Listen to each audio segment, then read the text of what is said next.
Hey everybody, Kyle Sasser here, and it's everybody's favorite time of the month. That's right, market statistics time. These statistics are for February 2022. So you're probably asking yourself, Kyle, it's March. Why are we looking at January statistics? Isn't there something that's a little more recent than that? And the honest truth is that market statistics for real estate do take a little while to compile. And so they do lag behind by about a month.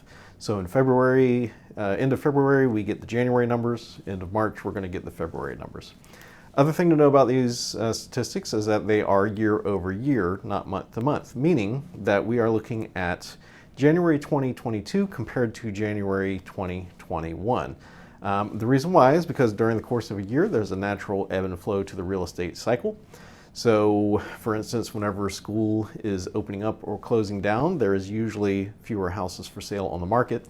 So it's not really useful to compare January to, say, December when everyone is doing holidays and stuff like that. It is more effective to look year over year, primarily because real estate usually moves pretty slowly, current trends notwithstanding. Real estate usually moves pretty slowly, and a year time frame is usually a pretty good indicator for where the real estate market is going. So these statistics are for Hillsborough County for January 2022. And let's just lead in here. So total number of closed sales is 1,404 sales in January 22. That is a decrease of 0.8%. So we held extremely steady compared to January 2021. Homes paid for with cash. Now this one's actually kind of interesting. So homes bought with cash is up 58.1% for a total of 438. So that is roughly 1/3 of all transactions are paid for with cash. Now those are not investors, so normally when you hear cash purchases, you're thinking investors, you're thinking people paying below asking price, pennies on the dollar, that sort of thing. Mostly what this is people either clearing out investment accounts or savings accounts, selling other properties, something like that, buying the house with cash and then either refinancing after the fact or just holding it as a fully owned asset. And the reason why is because everyone's trying to put together the most competitive offers that they can. Now the good news is that there's still roughly 60% of transactions that are closed with a loan, either conventional FHA or VA. So do not give up hope. The important part is whatever your situation, you have to put together the right kind of offer to get it accepted. Median sales price is up 27.1% for a total of $378,000. And the average sales price is up 23.3% for a total of $458,285. Median time to contract is actually shortened up a little bit. It's actually shortened up 33% to 8 days from 12 days. This is a little different than Pinellas County, your friends across the bridge here over in St. Pete and Clearwater. And it's weird to me that Tampa is actually generating most of the current gains in demand, prices, and shortening of median time to contract. So median time to contract in Pinellas County. Now that said, Pinellas County is still more expensive. The median home price over in Pinellas County is $400,000, whereas median home price in Hillsborough County is $378,000. But they are rapidly catching up. Number of new listings has held. It's not as much of a bloodbath as you think it would be. So it's only down 7.4% for a total of 1,611 new listings. However, the bloodbath is to be found in inventory, which is the total number of active listings, which is currently down 31.3% for a grand total of 1,118 houses.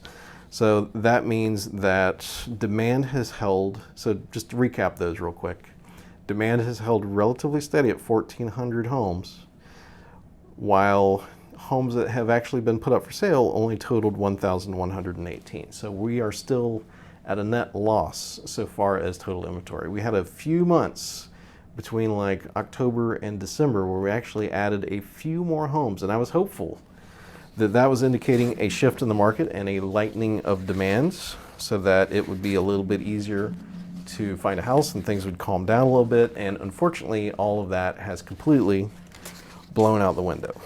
And to be completely honest, that does make me relatively sad. I do honestly wish that things were a little calmer, because I 100% realize that it's tough out there.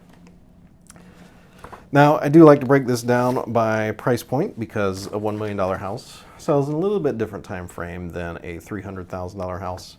There's not too much difference in execution or what you need to do to successfully sell a house. Whether it's 1 million, like basically the steps are the same. Like that's fully the truth. There's not really a big difference between selling a $1 million house or a $300,000 house. But the time frames are quite a bit different, because the buyer pool is obviously a lot higher at $200,000 versus $1 million. So first of all, just briefly, I want to go over the total number of closed sales by sales price. The general trend here is that below $300,000 there are significantly fewer houses, and then above $300,000 there's significantly more. Now, before you get out your pitchforks and blow torches and all that stuff, that is not because they're building only luxury homes. The primary reason is because homes that were historically $200,000, $250,000 have now slid up into higher price points. So, but basically there is more than half as many homes under $300,000 for sale than there are above. For example, $200,000 to $250,000, there was only 84 that sold, which was a drop of 70.3%. $250,000 to $300,000 was down 51.6%, 252. And then at 300, we have a break where it flips over to more houses. And so $300,000 to $400,000, we actually had a total of 500. So $250,000 to $300,000, there was 152 homes that sold.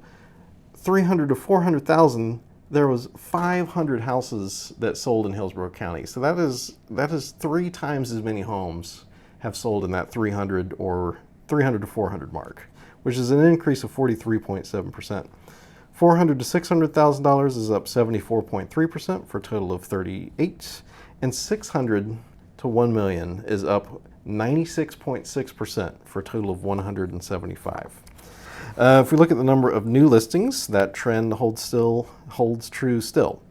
So 100 to 150, there was only 13 homes that went up for sale in January 2022. That's a drop of 59.4%. $150,000 to $200,000, there was a total of 40 homes. So that's 64.0%. $250,000 to $300,000 was a 57.4% drop for a total of 165. And then $300,000, we have that switch. So $300,000 to $400,000, there was 522 homes for sale, which is up 22.5%. And then $400,000 to $600,000 was up 80.2% for a total of 510. And that 84%, that 80-ish% number holds true for $600,000 to $1 million as well. Total inventory, however, with the exception of that $400,000 to $600,000 price point, is down significantly across the board. So $200,000 to $250,000, there was 63% fewer houses to choose from, total of 67.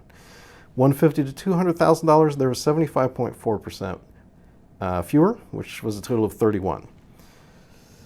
$300,000 to $400,000, there was 14.3% fewer, which total of 282. And then, that exception was $400,000 to $600,000, which there was 5.1% more homes. Final page here is the doom and gloom page. So this is short sales, foreclosures, and bank-owned properties.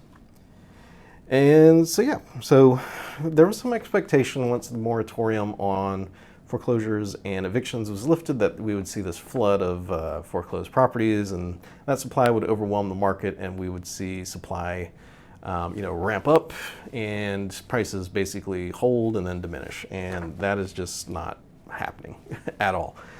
So, and if you give it a little bit of brain power, the reason is very obvious. So to get to the point of a short sale, you have to owe more than the house is worth.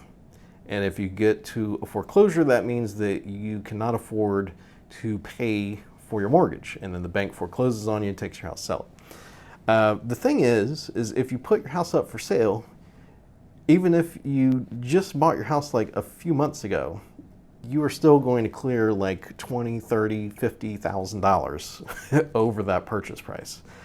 So most people, when faced with that question, am I going to do a short sale, or am I just going to sell my house and put, or go to foreclosure, or am I just going to sell my house and put like $40,000 in my bank account?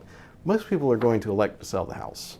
So these numbers are literally just people who literally have either just completely given up, don't want to mess with any sort of paperwork at all, or who literally just walked away from the house and like went into the wilderness. So, so there was a total of 4 foreclosures in January 2022, and there was a total of 4 short sales in January 2022. That is nowhere near enough to have any sizable impact on the market.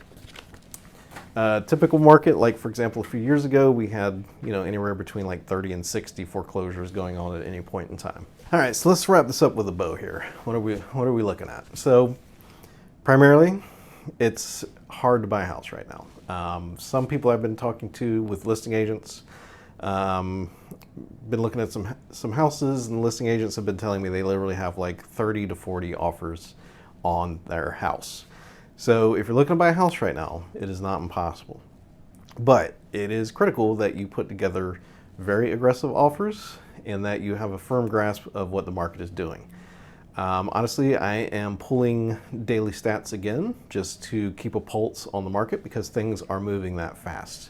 Because it is critical that you get the right advice to submit an offer that has a chance of winning. Whether it's cash, like just because you have cash doesn't necessarily mean that you're going to put a winning offer, because you could get beaten out by a conventional loan that is willing to go like $10,000 above the next highest asking price.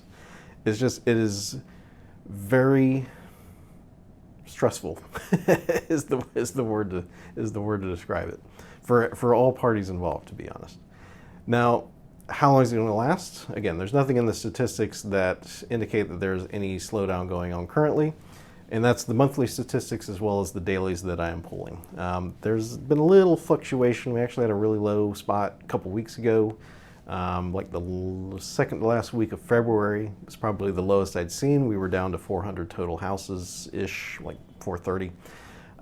We bounced back from that a little bit. We're currently up in like the 600, 700s. But that is still way, way, way below where we really should be, which is, way above 1,000. So it's important that you choose to work with the right realtor. Obviously, I would love the opportunity to earn your business and your trust. So if you have any questions about any of the statistics, if you would like help finding your own great place here in Tampa Bay, I would be happy to help you out. There are a few honey holes, I guess you could say. There's some sections of Tampa Bay that are not quite as high demand as most of the single family home neighborhoods.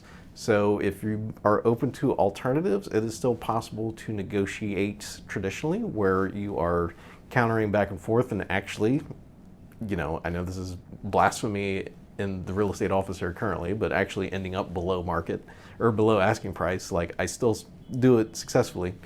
But again, it's a relatively specific scenarios and types of properties for that. So I'd love to have a conversation with you. If you're interested in finding your own home in Tampa Bay, feel free to give me a call. My phone number is 813-323-7396. You can shoot me an email as well, kyle@sassergroup.com.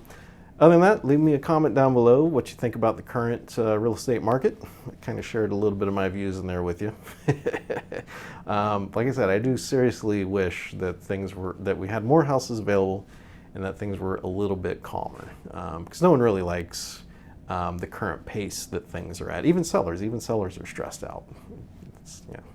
It's difficult times. Anyway, thank you so much for tuning in. If you have any questions, let me know, and I look forward to talking to you soon.